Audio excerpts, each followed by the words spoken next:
Carl Jung's most dangerous discovery is the shadow your mind hides from you.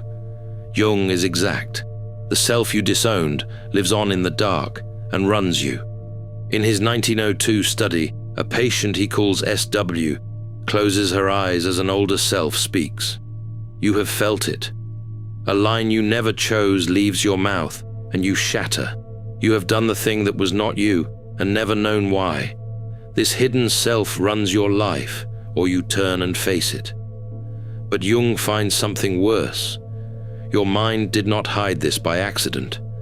It hid it on purpose, then hid the hiding, so the only part that could go looking is the part that buried it. Therefore, the search feels impossible from the inside, but the buried self is not idle. It has rehearsed since childhood, and it steps out far more often than you know. Therefore, the worst of it waits where you least expect it. Other people. The one person you cannot stand is a confession you have made your whole life, and by the halfway mark, you will know how to read it. What you buried to survive was never only your worst. Some of your best went down there with it, holding both, waiting for you to come back. Start with something you are already good at. You can see it in other people. The friend who swears he is not angry while the whole room fills with it. The relative who calls everyone else selfish and has never once felt it in herself. You see these things almost without trying, and you wonder how they can miss what is so plain from where you sit. Now turn it around. Every person who knows you can do the same thing to you. There is something you carry that is obvious to everyone in your life and invisible only to you. They have felt it. Some of them have named it to each other, and you have never seen it because you are looking out from the inside of it. This is the first strange fact, and the whole title of this video rests on it. The thing that hides the part of you is the same thing that would have to catch it. Your own mind did the hiding. So asking yourself, plainly, what am I not seeing, is like asking your eye to look at its own blind spot. The blind spot is not a black hole in your vision. Your mind quietly fills it with something reasonable, and you go on believing you can see the whole stage. Some nights the screen is the wrong place for this. If you'd rather just listen, Surreal Mind is on Spotify now. The words, in the dark, wherever you are. Links in the description, so picture it as a stage. Think of your life as one long performance you have been giving since before you could talk. There is a part you play, the one everyone knows, the one that earns the warmth and the nods. You are good in the role. You have played it so long, you have forgotten it is a role. Every performance has an understudy. Somewhere off in the wings, in the dark you never look at, there is a second figure with your exact face. And that figure has been learning a different part. Every line you were told to cut, every gesture that got you a frown instead of applause, every word that came out too loud or too hungry or too sharp for the part you were handed, went to the understudy. They took it all backstage, and they kept it. You have never watched the understudy rehearse. You do not know the part they have prepared, but they know yours by heart, every beat of it, because they have watched you give it their whole life, from a few feet away in the dark. They are patient. They have nothing but time. They are waiting for the one night you forget your line. There is a fast way to find them, and you can use it tonight. The tell is disproportion. Any time your reaction to something runs far bigger than the thing deserves, that extra size is coming straight up from the wings. Think of the remark that levels you for a week, the small slight you cannot stop replaying, the stranger who does one careless thing and earns a hatred that lasts all afternoon.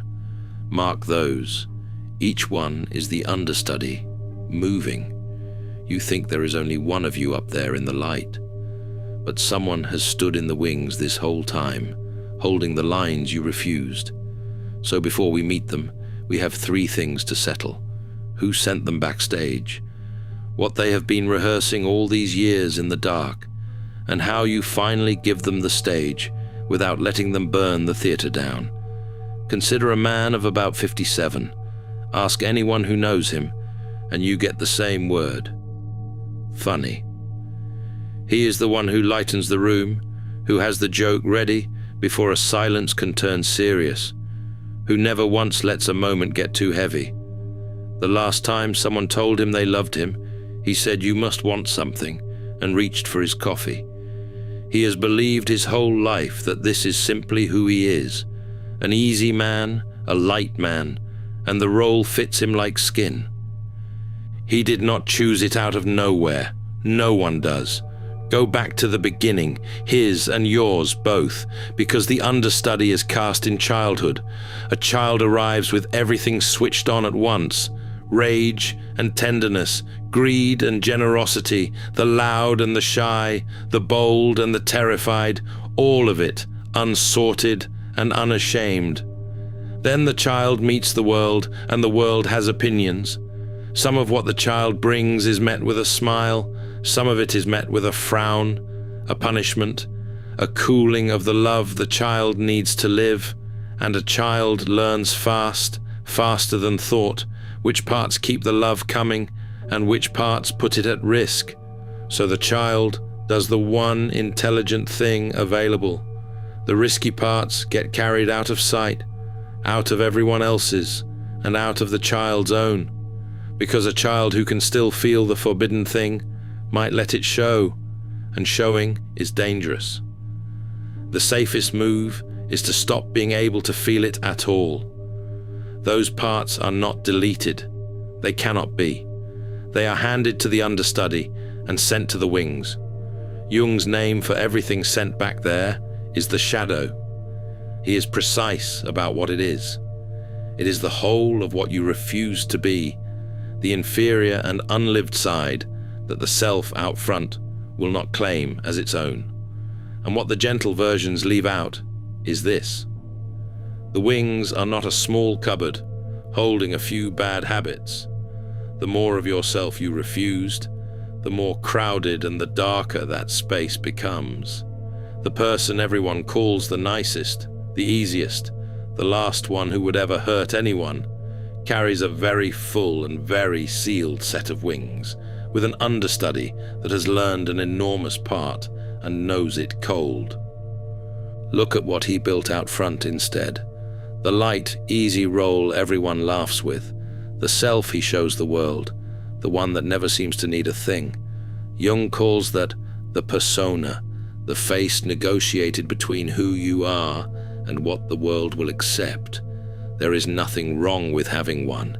You need it, and everyone plays a part.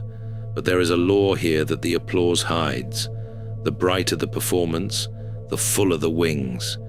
Which means the man who has deflected every tender moment for 50 years did not become empty of feeling. He sent his tenderness backstage with the grief he was not allowed, the earnestness that got him mocked, the plain warmth that once left him exposed. It is all back there, and it has not been sitting quietly. The ceiling was not a mistake. He was a child surviving, and it worked. But it came due, the way these things always do. The understudy did not stay a frightened child. Therefore, the figure in his wings tonight is no longer that small, sent-away boy. It is someone who has rehearsed the refused part for 50 years, and it performs far more often than he knows, out in daylight, on the faces of the people he cannot stand. But before you can read that, you have to know what it has been rehearsing. When people first hear the word shadow, they flinch. They picture the wings full of the worst of them, the cruelty, the violence they would never act on, the thoughts they are ashamed to have had. Some of that is back there, yes, but if you believe the understudy only learned the ugly lines, you will drop the curtain in the first minute, and you will have missed the whole point. Look again at what actually got sent back. Go to the child. The parts that cost a child love were not all ugly. A boy punished every time he cries does not only lose his sadness, he loses his tenderness with it. A girl shamed every time she wants something out loud does not only bury her greed, she buries her ambition, her appetite, her will to reach for a life. Whatever showed up at the same moment as the trouble got carried off together, because the small child doing the sorting had no time for fine distinctions. The understudy kept your worst and your boldest in the same trunk, because the child who packed it could not tell them apart. That is the part rarely said out loud. Some of the most vivid things you ever were are back there in the dark. You have spent years feeling their absence as a vague sense that a bolder version of your life got away from you somehow. Now, the harder fact. What is in the wings is not a wardrobe of old costumes hanging still. Jung finds this early, and it unsettles him. The parts we split off do not lie down. They take on a life of their own. In his very first experiments, before the Red Book, before any of the famous work, he sits people down and reads them a list of plain words, one at a time, and asks for the first word that comes back. Most answers come instantly, but on certain words the person stumbles, goes blank, laughs at nothing, repeats the word, takes far too long, or forgets it completely a minute later. Those stumbles are not random.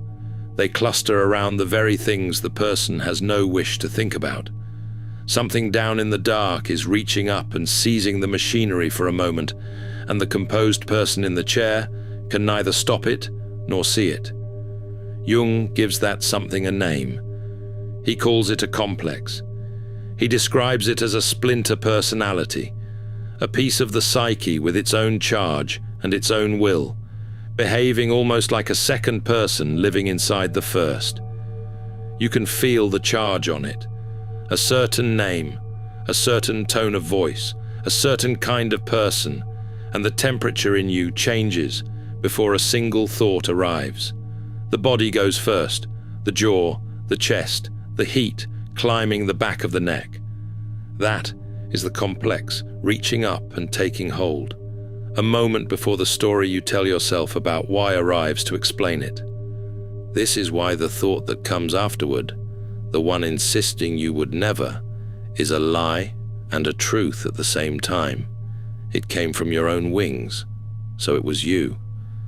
And it was also not the front of house self who disapproves, because the understudy has been developing, unsupervised, in the dark, for as long as you have been alive.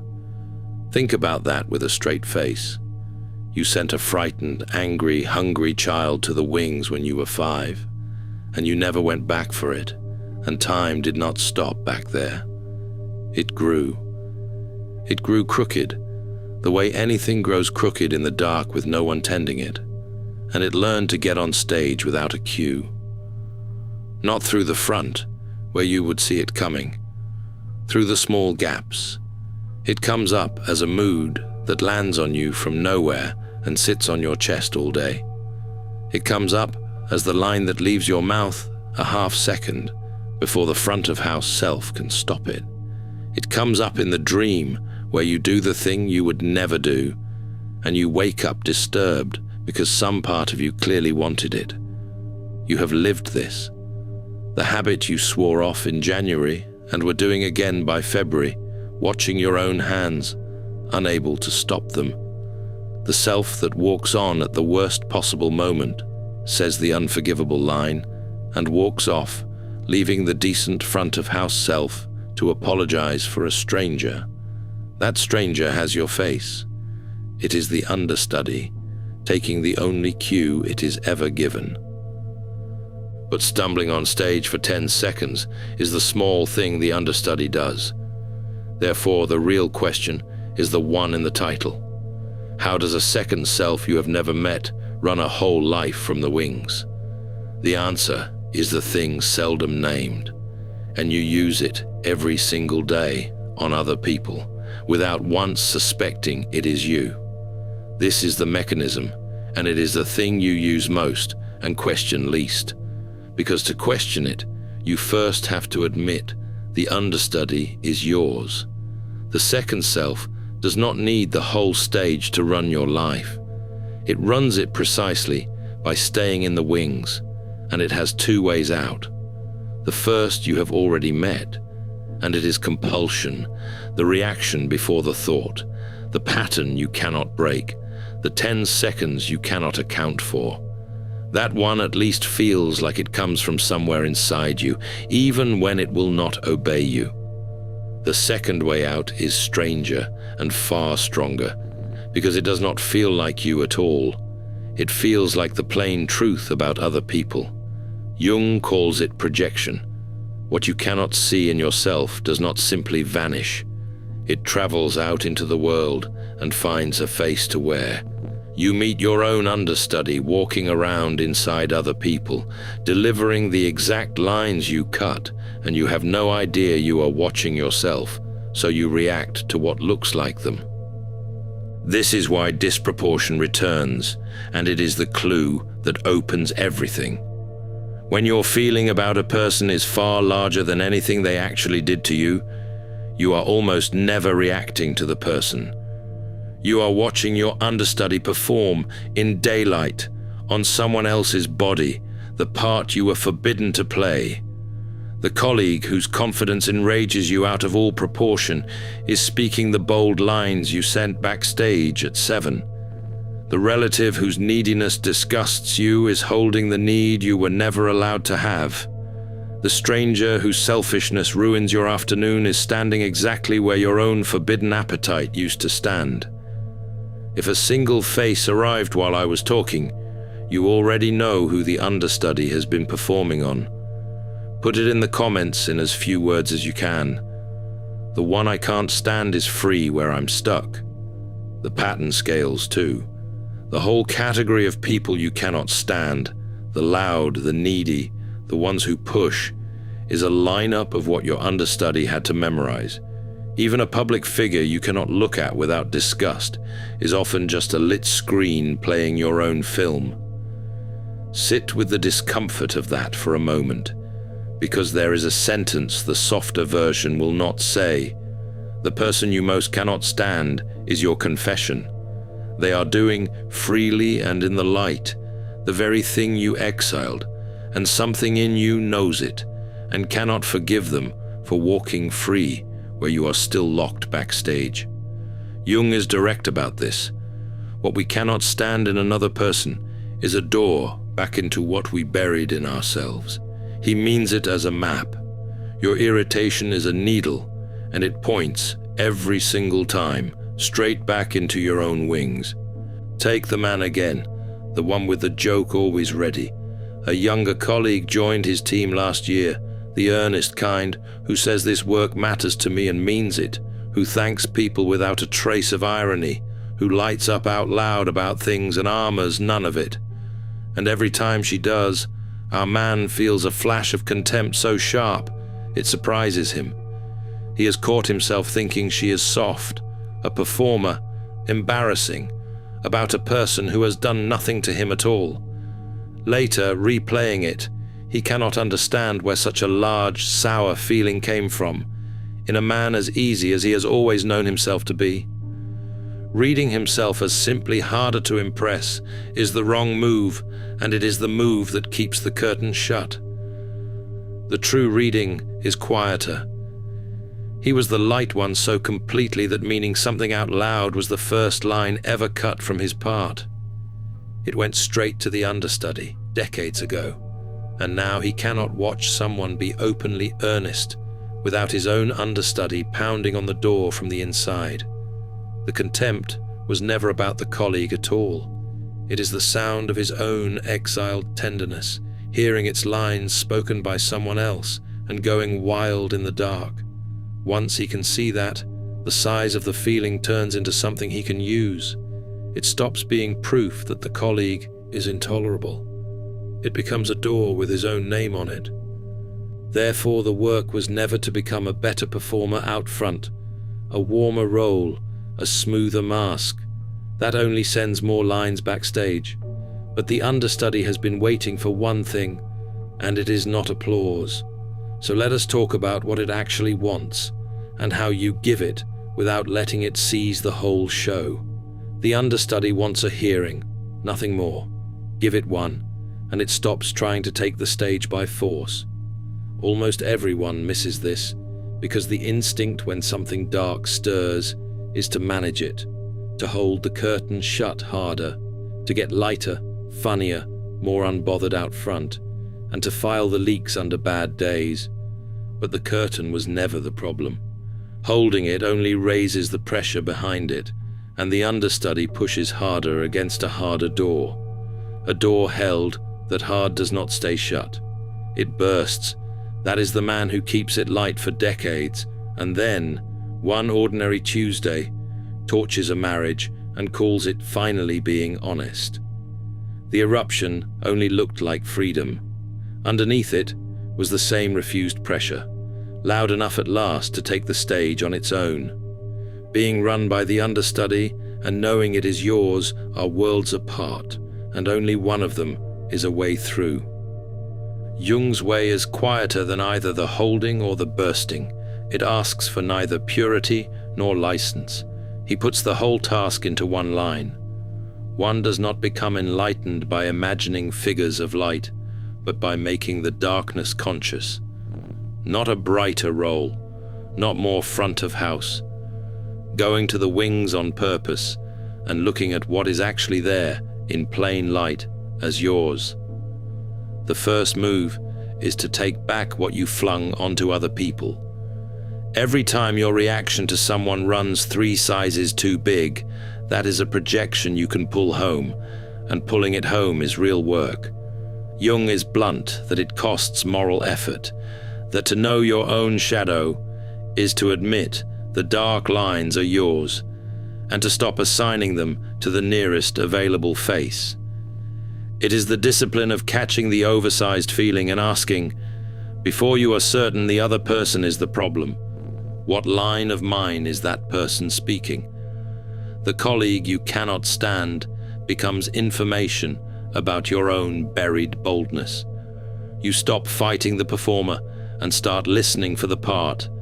Then there is the practice the soft versions gesture at and never name. They say things like, sit with your shadow and ask what it wants, which sounds gentle and means nothing. Jung names the real thing exactly. It is called active imagination, and it is neither analysis nor affirmation. You let the figure in the wings take a shape and speak while you stay present instead of talking over it, so the exiled part stops having to ambush you to be heard. The first hearing rarely looks like a battle. You get quiet, and you ask the figure you have been dreading one plain question. What do you want? The answer is often smaller and more human than the years of dread led you to expect. It wants the thing you were shamed for wanting, and it wants to have been allowed to say so once. You do not have to obey it. You only have to stop pretending it is not there. Jung is honest that this is the hard turn. He calls the meeting with your own shadow the first test of courage on the inner road, and he means test. The first visits feel like shame because you were taught the lines back there were unspeakable, and meeting them feels like admitting you were the bad thing all along. That is the trap talking. Owning the understudy is the end of being run by a stranger who wears your face. Be clear about what this is not. No weekend does this, and no breakthrough closes it by Sunday night. The curtain, once you pull it, does not close again, and you do not clear the wings in one visit. You go back, you meet one line, you carry it up into the light, and you go on living with the rest of your life, knowing the understudy is there, knowing it is yours. Be honest about the cost too. The people who loved your spotless performance may not clap when the show gets more true. Some of them preferred you easy, always good for a laugh, never once serious. That is the price of the part coming back, and it is worth paying. But none of this is real as an idea. So here is one person doing it, on an ordinary afternoon, finding in the wings he feared most, the one line he had been missing for 50 years. Returned to him, the man of 57, the one who turns everything into a joke, who spent a lifetime certain that being easy and light was simply who he was. He had never questioned it. It was the role, polished to a shine, and he had lived inside it so long, he had forgotten there was anyone in the wings at all. Then came that flash of contempt in the meeting, so large and so sour it did not fit anywhere in the man he believed he was. It unsettled him, and because it unsettled him, he did the rare thing. Instead of turning it into a joke, he followed it. He asked the plain question, not what is wrong with that earnest young woman? What is she free to do that I am not? And the answer came back like a draft under a locked door. She means things out loud. And I learned before I could walk that a boy who does that gets laughed at first. So he went to the wings, and what he found there was no monster, only a version of himself at about 7, the one who used to say what he loved plainly, until he was laughed at enough times to stop, sitting in the dark all these years, holding his own tenderness, keeping it safe because no one else would. It had not turned evil back there. It had been waiting, with the warmth and the earnestness and the plain human need to mean something. That is what integration actually hands back, not a personality transplant, and not a license to be cruel. It handed him the plain ability to mean something and say it without the joke, which is the most ordinary thing in the world, and had been missing from his whole life. He tried it once, told a friend the day had mattered, and left the joke unmade. The contempt for the younger colleague quieted on its own, because you cannot resent someone for doing freely what you have finally let yourself do. Jung sees the shadow this way to the end. He is clear that what we exile is not only the inferior and the dark. It holds normal, healthy, creative instincts too, the ordinary aliveness that got condemned by association. The wings hold your worst, yes. They also hold the life you never got to live. And the last turn is the one the inspiring videos reach for and never quite earn. The person who has gone to their own wings and met what was there and come back becomes able to stand the darkness in someone else without flinching, because they are no longer fleeing their own. Jung has a name for that too. The wounded healer, the ones who can hold the hardest things in other people, are almost always the ones who stopped hiding from their own. So this is what to do with it. Do it this week. Find the person whose ease or openness or nerve sets off a reaction 3 sizes too big in you. You already know who it is. Their name arrived while I was saying it. This week, do the one thing the wings do not want you to do. Say the line you always turn into a joke, once, to someone real, in a version small enough to survive. Tell someone plainly that it mattered. Let one moment land without reaching for the deflection. Give the understudy one line of yours to say in the light and see what happens to the contempt. And when you do it, come back and tell me the line you said. Leave it here, even in a handful of words. This week, I say the line I always cut, because the second self was never the enemy. The silence was. What you sent to the wings to survive was never only your worst. Some of your most alive lines went back with it, and the understudy has kept them safe in the dark this whole time, word for word, waiting for the night you finally turn around and ask for them back. You spend the rest of your life learning the part you were always meant to play, the whole of it, the light and the dark in one voice. The curtain is open now. There is someone standing in it who has your face, holding your lines, and for the first time, you are close enough to hear them. Empaths aren't broken. They're alchemists in progress. The Alchemist's Path gives you drills, Jung-based boundaries, and 3 exclusive chapter videos to turn overwhelm into clarity. By Surreal Mind, 236-page downloadable ebook in stock.